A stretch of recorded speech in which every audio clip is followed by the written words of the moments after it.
여러분 반갑습니다. 환영합니다.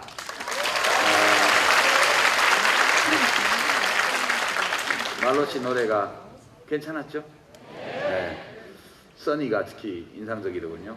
그렇게 부르니까.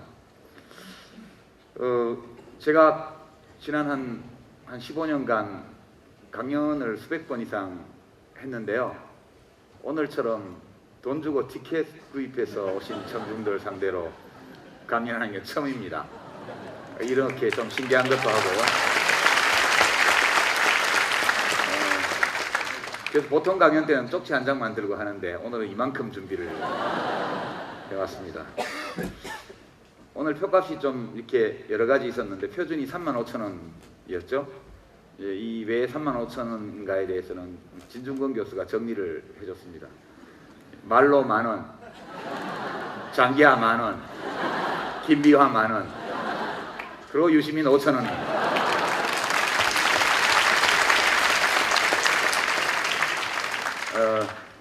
본격 강연 시작으로 영상을 하나 준비했습니다. 같이 보시죠. 예, 치했습니다. 역사란 뭘까? 어디에서 일어나는 걸까? 역사책을 읽을 때 우리는 이런 역사책들이 어떤 사건의 윤곽만 보여줄 뿐 사건 그 자체를 담고 있지는 않다는 사실을 쉽게 잊어버립니다.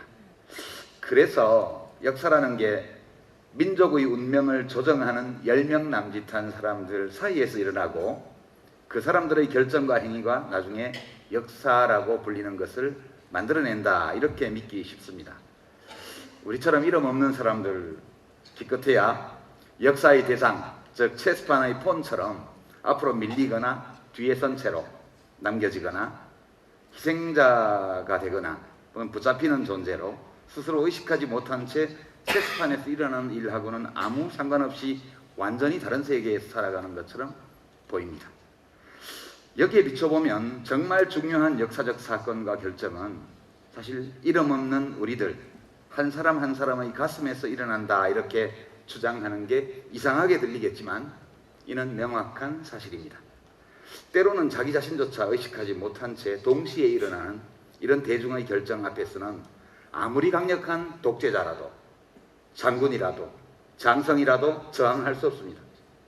역사의 방향을 결정하는 중대한 사건은 모두 수천에서 수백만 명에 이르는 개개인의 사적인 경험에서 드러나는 것입니다.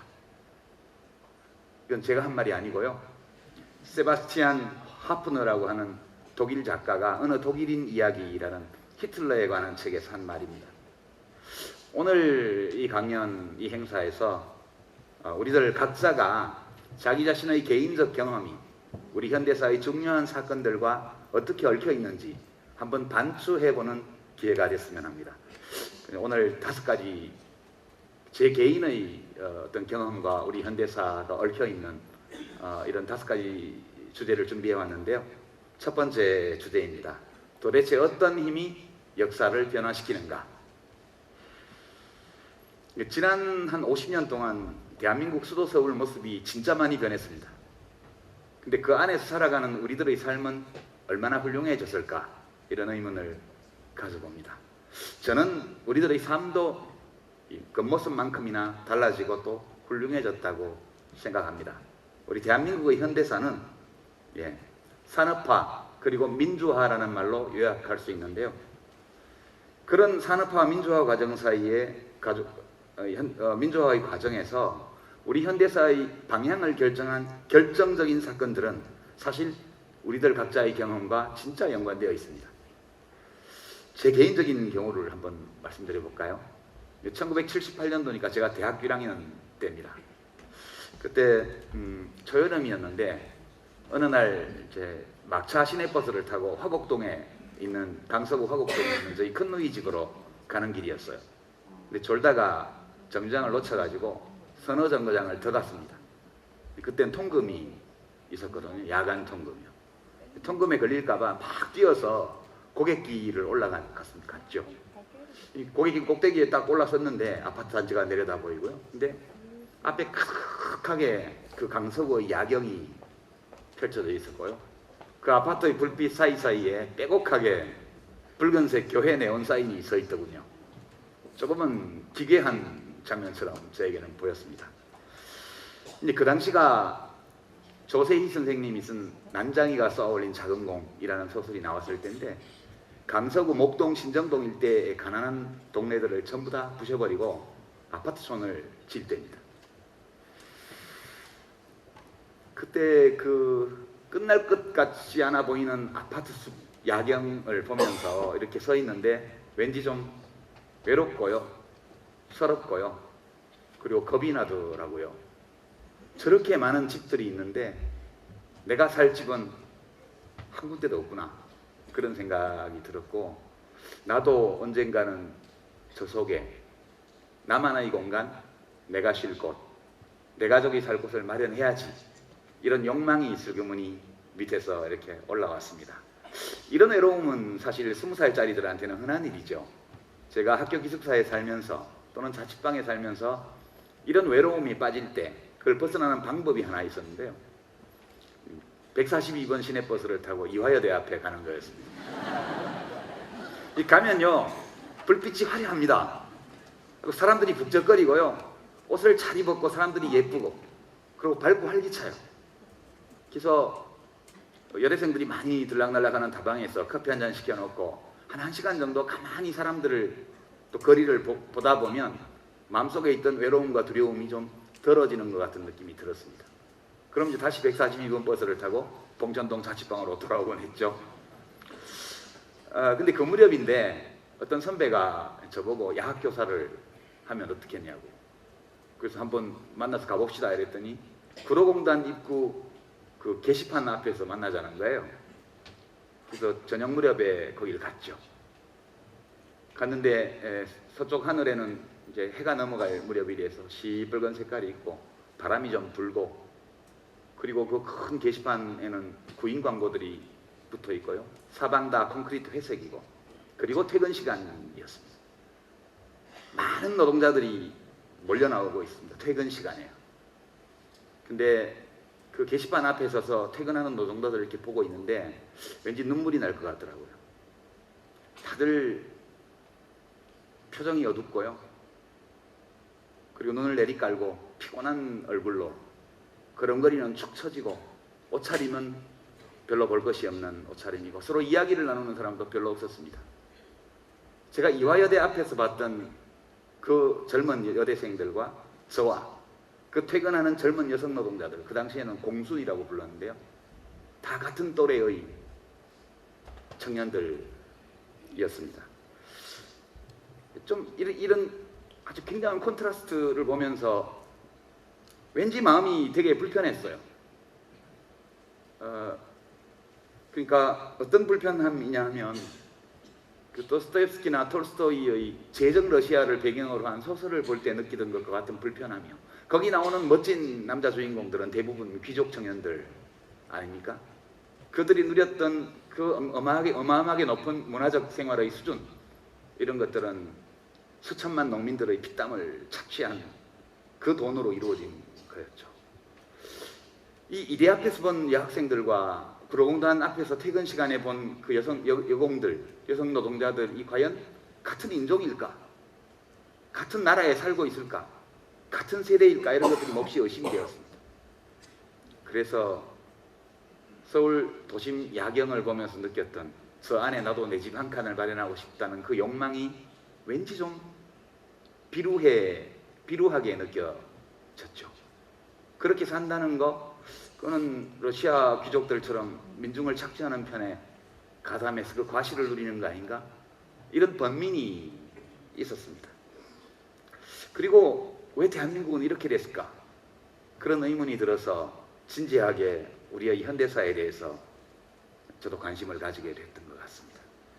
사실 이 물질적으로 풍요롭게 살아보고 싶은 욕망과 그리고 여러 모순과 부조리가 있는 사회 속에서 의로운 쪽에 서고 싶다는 소망, 이건 누구나 다 가지고 있는 거죠. 여러분들도 이 번민을 각자 조금 다른 양상으로, 다른 정도로 맛보지 않으셨어요? 저는 정말 많은 사람들이 이 둘 사이에서 번민했다고 생각합니다. 둘 중에 어느 하나가 꼭 나쁘다고 생각하지는 않아요. 이 욕망 쪽으로 기울어진 사람들은 정말 잘 살기 위해서 엄청난 노력을 했고요. 그것이 한국의 산업화를 이룬 동력이었습니다. 그리고 의로운 일을 해야 되겠다. 최소한 불의의 세력 쪽에, 악의 세력 쪽에 서지 말아야 되겠다는 그 소망을 강하게 가졌던 사람들이 우리 사회의 민주화를 이루어냈다. 저는 그렇게 생각합니다. 저는 수천만 국민들의 마음속에 있던 이 욕망과 소망, 이 두 가지가 서로 대립하고 얽히면서 우리의 현대사를 변화시켰다. 아까 체스판 동영상을 보면서 제가 인용한 말, 역사의 방향을 결정하는 중대한 사건들은 수백만 그런 이름 없는 사람들의 개인적 경험으로 드러난다고 이야기한 것이 바로 이런 게 아닐까? 그런 생각입니다. 두 번째 주제가, 그렇다면 이 산업화의 역사를 우리가 어떻게 받아들여야 될까? 그 문제입니다. 여기 오신 분들은 저에 대해서 좀 좋게 생각하시는 분들이니까 대부분 이 사회의 진보 이런 걸 좀 바라시고요. 요즘 벌어지고 있는 여러 일들을 보면서 약간의 절망감, 인간에 대한 불신, 역사에 대한 환멸, 의심 이런 것들을 느끼고 계실 거예요. 근데 이 산업화의 역사를 생각하면 누가 생각납니까? 사람들이 제일 많이 얘기하는 게 박정희, 정주영, 이병철, 박태준, 김우중, 최종현, 대부분 돌아가셨고 지금 김우중 씨만 지금 생존해 있죠. 이런 분들 중에서 이런 사람들을 떠올릴 수밖에 없어요. 역사라는 것은 역사책에도 그러하고 우리의 마음에도 그러하고 뭔가를 선택하는 거예요. 수많은 과거의 산업화와 관련된 사실들 중에서 사람들이 보통 중요하다거나 의미 있다고 생각하는 것들만 골라서 우리가 기억을 합니다. 그래서 역사는 어쩔 수 없이 일정 부분 뭔가를 이루거나 뭔가를 만들었거나 뭔가를 남긴 사람들을 중심으로 기록할 수밖에 없습니다. 그러다 보니까 산업화의 주역, 은인, 박정희 대통령과 그 참모들 10명 정도다. 이런 주장이 있죠. 과연 그럴까요? 그래서 박노해 시인이 쓴 작품 하나를 여기 가지고 왔습니다. 우선 이 작품을 한번 감상해 보죠. 눈으로만 보지 마시고요. 제가 읽어볼 테니까 여러분들도 약간 소리내서 한번 읽어보시기 바랍니다. 손무덤, 박노해. 올 어린이날만은 안사람과 아들놈 손목 잡고 어린이 대공원에라도 가야겠다며 은하수를 빨며 웃던 정형의 손목이 날아갔다. 작업복을 입었다고 사장님 그라나다 승용차도 공장장님 로얄 살롱도 부장님 스텔라도 태워주지 않아 한참 피를 흘린 후에 타이탄 짐칸에 앉아 병원을 갔다. 기계 사이에 끼어 아직 팔딱거리는 손을 기름 먹은 장갑 속에서 꺼내어 36년 한 많은 노동자의 손을 보며 말을 잇는다. 비닐봉지에 싼 손을 품에 넣고 봉천동 산동네 정형 집을 찾아 서글한 눈매의 그의 아내와 초롱한 아들놈을 보며 차마 손만은 꺼내주지 못하였다. 환한 대낮에 산동네 구멍가게에 주저앉아 쇠주병을 비우고 정형이 부탁한 산재관계책을 찾아 종로의 커다란 책방을 둘러봐도 앵병할 산더미 같은 책들 중에 노동자가 읽을 책은 두눈두눈 까 뒤집어도 없고, 화창한 봄날 오후 종로거리엔 세련된 남녀들이 화사한 봄빛으로 흘러가고, 영화에서 본 미국 상가처럼 외국 상표 찍힌 웬갓 좋은 것들이 휘황하여 작업화를 신은 내가 마치 탈출한 죄수처럼 쫄더만. 고층 사우나 빌딩 앞엔 자가용이 즐비하고, 고급 요정 살롱 앞에도 승용차가 가득하고, 거대한 백화점이 넘쳐 흐르고, 프로야구장엔 함성이 일고, 노동자들이 칼처럼 곤두세워 멋빠져라 일한 시간에 느긋하게 즐기는 연놈들은 왜 이리 많은지, 원하는 것은 무엇이든 얻을 수 있고 바라는 것은 무엇이든 이룰 수 있는 선진조국의 종로거리를 나는 ET가 되어 얼라간 미친놈처럼 헤매이다 일당 4,800원짜리 노동자로 돌아와 연장노동 도장을 찍는다. 내 품속의 정형 손은 싸늘히 식어 프로댕댕하고, 우리는 손을 소주에 씻어 들고 양지 바른 공장 담벼락 밑에 묻는다. 노동자의 피땀 위에서 번영하는 조국을 향락하는 누런 척추의 손들을 일 안하고 놀고 먹는 하얀 손들을 묻는다. 프레스로 싹둑싹둑 짓잘라 원하는 눈물로 묻는다. 기쁨의 손짓으로 살아날 때까지 묻고 또 묻는다. 이게 여기 보면 80년대를 기억하게 하는 단어들이 나오죠. 은하수를 빨며, 은하수가 70년대 말 80년대 초의 담배 이름입니다. 그라나다 승용차, 로얄 살롱 스텔라, 이게 지금 에쿠스, 그랜저, 소나타 이런 급입니다. 타이탄 트럭 이름이죠. 그리고 원하는 것은 무엇이든 얻을 수 있고, 이거는 정수라 씨가 불렀던 아대한민국인가요? 그 노래의 가사 일부입니다. E.T.가 대박을 쳐서 그 당시에는 E.T.가 유행이었고요. 이런 시대상들이 여기 읽힙니다만, 제가 이 시를 가지고 온 것은 박노해 시인의 초기 시들이 대부분 그랬던 것처럼 잘 살아보세요라는 구호를 내걸고 이 드라이브를 걸었던 산업화의 이면에 우리가 기억해야 될 것이, 사실 그것을 이끌었던 몇몇 위인들의 이름과 얼굴이 아니고, 그 과정 속에서 정말 베트남 전쟁 참전 용사들이 전쟁터에서 죽은 것보다 훨씬 더 많은 사람들이 죽어나가고, 하루에 잘라지는 손가락과 손목까지 잘린 손들의 양이 어마어마하게 나오던 그 시절의 이야기입니다. 사실 물질이 중요하죠.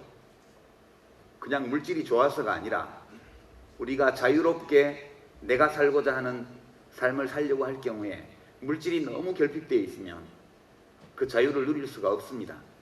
물질의 극단적인 결핍이라는 것은 억압이에요.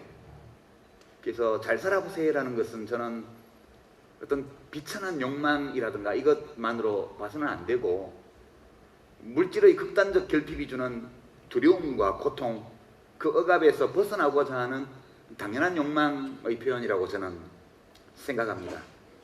물질에 대한 욕망을 충족하는 것을 지고지선한 가치로 여기고 그것만이 가치 있는 것처럼 생각하는 것은 비판해야 마땅하죠. 그러나 그 욕망 그 자체를 비난하는 것은 저는 옳지 않은 일이라고 생각합니다. 그래서 이 주장에 대해서 우리가 맞설 수 있는 것은 물질적 어떤 풍요, 경제 발전이 중요하지 않아, 이건 아니라고 봐요. 그것은 중요해. 그러나 그것만이 중요한 것은 아니야. 그것만큼이나 또는 그보다 더 중요한 것이 있을 수 있어.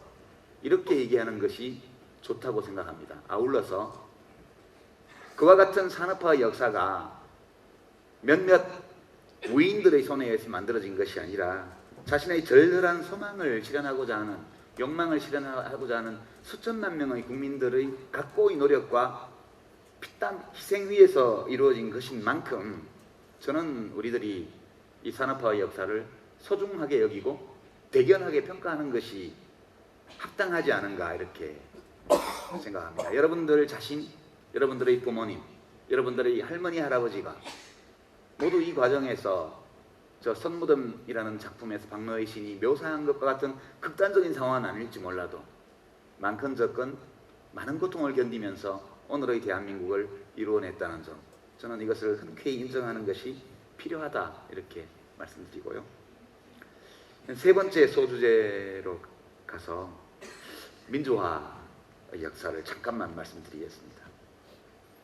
우리 대한민국 민주공화국 맞나요? 예, 맞습니다. 예, 좀 분위기가 이상한데.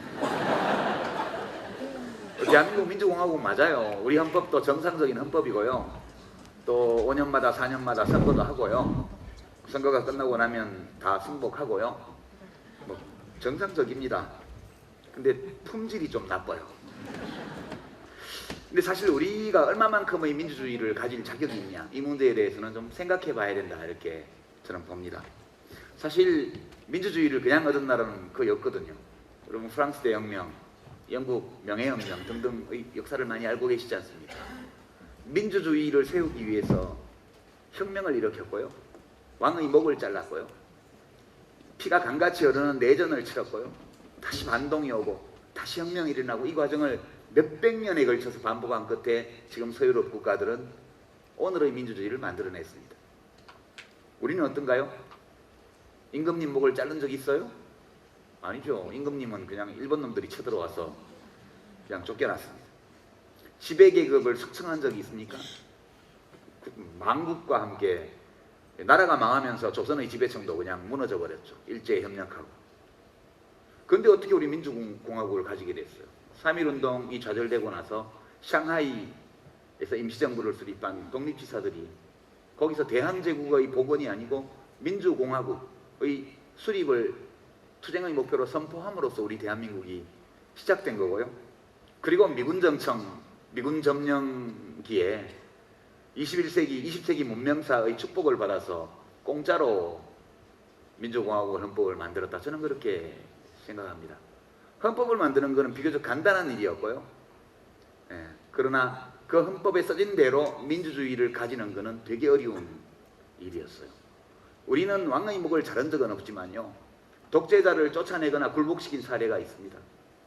4.19 다 아시는 것처럼 대통령을 쫓아냈어요. 5.18 때 12.6 사건이 날 때 부산 마산 지역 민중봉기에 겁먹은 권력 집단 내부의 분란 때문에 박정희 대통령 암살 사건이 일어난 거 아닙니까? 그리고 전두환 정권은 6월 항쟁을 통해서 굴복시켰습니다. 되게 우리가 극단적인 사회혁명은 아니지만 먼저 헌법을 만들어 놓은 다음에 뒤늦게 그 헌법을 실현하는 문제를 가지고 정말 오랫동안 싸워온 국민입니다. 그 과정에서 정말 많은 사람들이 다쳤고요, 죽었고요, 감옥에 갔고요, 고문을 당했고요, 그리고 자기 자신을 죽이기도 했습니다. 30년에 걸쳐서 끈질기게 싸워서 얻었는데, 민주주의가 만약 있어도 좋고 없어도 그만인 사치품 같은 거라면 사람들이 그랬을 리가 없죠. 저는 그렇게 생각합니다. 여기 1980년 5월 15일 서울역 집회 사진을 가지고 왔는데요. 저 집회가 해산되고 그리고 계엄령을 확대 선포하고 광주 항쟁이 일어났고 참혹하게 진압당했고, 그리고 7년간에 걸친 어공 독재가 있었고, 그 7년 동안에 열심히 준비해서 우리 국민들은 전국적, 연속적, 동시다발적 민중봉기를 일으켜서 민주화를 쟁취를 했습니다. 7년간에 걸쳐 싸워가지고요. 근데 사실 1980년 5월 15일 저 서울역에 앉아 있었을 때 한편으로는 이제 불안했고요, 한편으로는 좀 기대에 들떠 있었던 면도 있습니다. 우리 사회가 왜 아까 앞에서 말씀드린 구로공단 앞과 이화여대 앞의 그 극적인 콘트라스트, 이런 불균등 또는 불평등이 존재하는 나라가 되었는가에 대한 문제의식, 이 사회는 정의롭지 않은 사회다라는 의심, 이런 것들을 풀 수 있다고 저는 믿었어요. 그냥 민주주의를 하고요, 자유롭게 생각을 이야기를 하고 이것이 잘못됐다는 이야기를 하고, 그리고 선거를 하면 이런 문제를 고쳐줄 수 있는 사람이 대통령이 되고, 그래서 나라가 잘 될 줄 알았죠. 제가 21살 때요. 근데 그게 그렇게 간단한 게 아니더라고요. 어쨌든 우여곡절 끝에 우리가 민주화를 했습니다. 그리고 정권교체도 했고요, 또 과거에 야당 민주화운동을 했던 두 분을 연속 10년 동안 대통령으로 뽑았습니다. 근데 그 뒤에 일어난 일이 입만 열었다 하면 거짓말하는 사기꾼을, 왕사기꾼을 대통령으로 뽑았잖아요. 그리고 5년 동안 되게 실망해가지고 한때는 지지율이 막 60%까지 갔었고 득표도 50% 거의 했던 대통령이었는데 퇴임하자마자 뭐 국민 선호도가 2%, 1% 이렇게 이제 버렸어요. 쓰고 사기꾼을 대통령으로 뽑아서 쓰고 버렸고요. 그 사기당한 고지서가 지금 계속 날라오잖아요. 예, 뭐 해외 자원외교 뭐 지금 들어간 것만 무슨 30몇 조, 앞으로 들어갈 게 40몇 조 이런 얘기들 지금 나오고 있습니다. 그 다음에 그 5년 후에는 또 뭐라고 표현할까요? 제가 써놓은 대로 읽어볼게요. 산업사회와 민주주의의 기본을 이해하는 데 필요한 최소한의 지성이 없는 사람.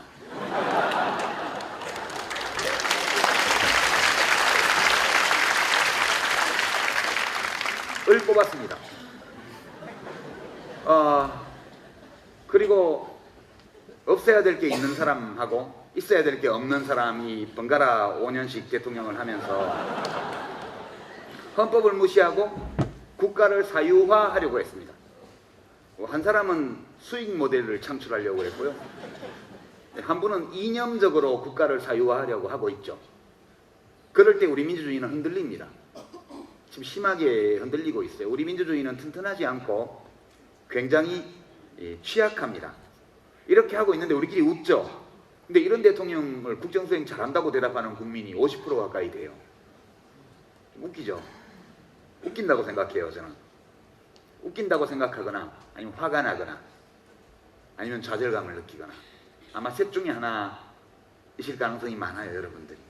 근데 저도 이걸 어떻게 봐야 될지를 굉장히 고민했습니다. 제 결론은 우리의 민주주의는 아직 약한데 그 우리의 민주주의가 약한 이유가 뭐냐 하면 보통 이름 없는 보통 수천만 명의 보통 사람들의 개인적 체험 경험과 민주주의 사이에 덜 엮였다는 거예요. 아직까지. 민주주의가 얼마나 중요한 것인지, 민주주의가 모든 문제를 좋게 해결해주는 필요충분 조건은 아니지만 우리 사회의 문제들을 해결하고 대한민국을 좀 더 훌륭한 나라로 만드는데 필요 조건이라는 거, 이런 것들에 대한 인식이 아직 좀 부족하기 때문이라고 저는 생각합니다. 그 민주주의는 국가의 정의를 실현하는 데 필요한 실현하는 필요 충분 조건이 아니고요.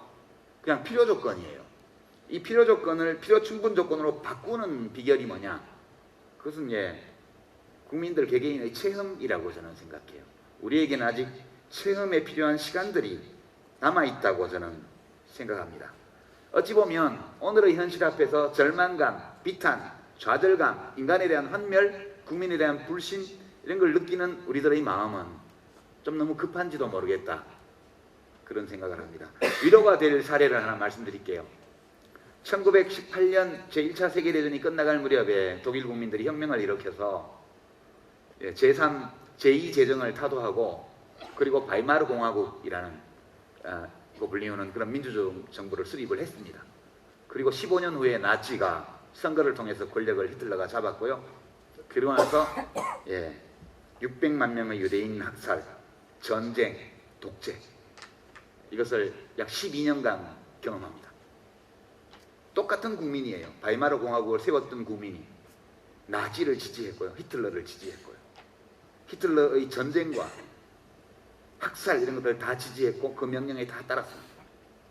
그리고 나서 전쟁이 끝나고 나서 그때와는 완전히 다른 현대적인 독일 사회를 만들어냈습니다. 오늘날 우리가 부러워하는 민주주의 제도가 사회정의를 실현하는 완벽하지는 않지만 상당한 정도의 효력을 가진 필요충분 조건이 되어 있는 나라, 이렇게 우리가 독일을 이해하는데요. 이 독일이 불과 60년 전에 그렇게 끔찍한 참극을 겪었던 나라라는 사실, 여러분들에게 위안이 될지 모르겠습니다.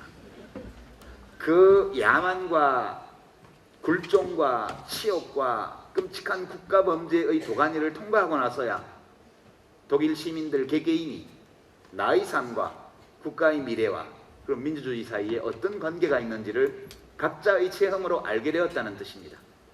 저는 우리 사회가 조금 더 긴 가시밭길을 가야 할 거라고 보고요. 그리고 우리들 각자가 개개인의 저마다의 체험을 기반으로 해서 역사의 방향을 결정짓는데 참여하려고 하는 결정적인 싸움의 순간들이 올 것이라고 생각합니다. 그렇게 보고 너무 비탄에 빠지지 마시기 바랍니다. 네 번째 주제는요, 민주주의가 무슨 상관이라 나만 잘 살면 되지, 이런 문제에 대해서 좀 말씀드리겠습니다. 이 인구 피라미드를 보시는데요, 앞에 것은 지금 1960년에서 2014년까지고요 2014년에서 다시 2060년까지 전망치를 이어서 보시게 될 겁니다. 우리 모두는 이 피라미드 안에 하나의 점으로 들어 있어요. 제가 운이 좋다면 이따 2060년 그림의 맨 꼭대기 100세 거기가 있을 거예요. 우리들의 삶에 영향을 미치는 요소는 대단히 많죠. 제일 첫 번째가요, 어느 나라에 태어났느냐, 이게 아주 결정적입니다. 북한에서 태어난 어떤 사람도 대한민국에서 태어난 우리들이 일반적으로 누리는 만큼의 삶의 기회를 누리지 못해요. 여러 이유 때문에요. 또는 요즘 에볼라가 창궐하고 있는 시에라리온이라든가 뭐 자이레라든가 이런 서아프리카 국가에서 태어난 사람도 마찬가지입니다. 국가가 그 사람의 인생의 거의 절반을 결정하고요. 그 다음에 어떤 할아버지, 어떤 아버지, 어머니를 만나느냐, 요즘은 상속이 중요하니까요. 그 중요한 영향을 미치고요. 그 다음에 어떤 생물학적 특성과 재능을 가지고 태어났느냐, 이것도 굉장히 중요합니다. 근데 다른 건 못 바꿔요. 여러분 가지고 태어난 유전자를 바꿀 수 있습니까? 못 바꾸잖아요. 부모를 바꿀 수 있어요? 못 바꾸잖아요. 근데 뭘 바꿀 수 있습니까? 국가는 바꿀 수 있어요. 실제로 국가가 훌륭하지 않으면 시민들 개개인이 훌륭한 삶을 누릴 기회가 별로 없습니다. 1959년에 제가 태어났을 때 책에도 써놨는데 1959년 현재 1959년 출생자의 기대 여명 예상되는 평균 수명이 55년이었습니다. 제가 지금 55년을 살았거든요. 이미 평균치만큼 살았고요. 앞으로 살 인생은 덤이에요. 2014년 현재 태어나는 애들은 80년을 살 걸로 예측됩니다. 이 이야기는 뭐냐? 저희 세대가, 또는 뭐 저는 이미 애 낳을 나이가 지났으니까 지금 한 30대들이 이제 애를 낳죠. 그럼 우리 세대가 우리 다음 세대에게 25년의 삶을 더 준 거예요. 우리 할아버지 할머니한테서 내가 받은 것은 55년이었는데 우리 세대는 우리 자녀들에게 80년을 준 거예요. 한 50년 사이에 수명을 25년을 늘려놨으면 대단한 거 아니에요? 저는 대단한 거라고 봐요. 그래서 이 점에 관해서는 청년들이 기성세대에 대해서 감사를 느껴야 마땅하다고 생각하고요. 그렇잖아요. 그 원인이 뭐냐를 따져보면 그것은 국가가 훌륭해졌기 때문이에요. 소득이 올라가서 영양 상태가 개선됐고요. 국가 보건정책의 결과 전염병과 이런 상하수도 관리 이런 걸 잘해서 전염병을 다 퇴치했고요. 그 다음에 각자 소득 수준이 높아진 데 따라서 개인위생이 향상됐고요. A급은 아니지만 B급 정도의 국민건강보험제도와 의료산업 발전 덕분에 웬만해서는 죽지 않아요. 고 신해철씨 사건처럼 의사가 터무니없는 그런 잘못을 저지르지 않는다면 웬만한 병으로는 병원에 가서 죽지 않습니다. 그러니까 이것은 뭐 때문이냐? 그것은 국가가 훌륭해졌기 때문이에요. 55년 전과 지금은 비교할 수 없을 만큼 모든 면에서 국가가 달라졌습니다. 만약 우리가 앞으로 남은 삶 동안 더 훌륭한 삶의 기회를 누리기를 원한다면, 그리고 우리 아이들이 더 좋은 기회를 누리기를 원한다면 우리는 국가를 더 훌륭하게 바꾸기 위해서 노력해야 된다. 저는 그렇게 생각합니다. 이제 마지막 주제로 가서요. 역사는 아까 역사의 변화를 추진하는 동력이 이름 없는 수천만 명의 사람들이 가지는 개인적인 체험이라고 얘기를 했습니다. 여기 화면에 지금 세월호 관련해서 사람들이 느끼는 아픔, 슬픔, 고통, 분노 이런 것들을 표현하는 사진들을 좀 가지고 왔습니다. 이상하죠? 여러분들 중에는 그 세월호에서 죽어간 아이들이나 탑승객들과 개인적으로 알거나 인연이 있는 분들이 가끔 있을 수 있을 거예요. 그러나 대부분은 아무 상관이 없습니다. 개인적으로요. 친척도 아니고 가족도 아니고 동창도 아니고 아는 사람도 아니에요. 근데 왜 사람들이 저렇게 울까? 왜 저렇게 분노할까? 이것에 대해서 저는 이것이 역사진보의 방향이라고 생각해요. 우리들이 가지고 있는 몸, 뇌 이런 것들은 사실 수십만 년 전에 만들어졌다고 그래요. 짧게 봐도 수만 년이요. 우리들이 가지고 있는 몸, 뇌를 포함한 몸은 수렵 채집 시대, 구석기 시대에 만들어졌다고 그래요. 완성됐다고 그럽니다.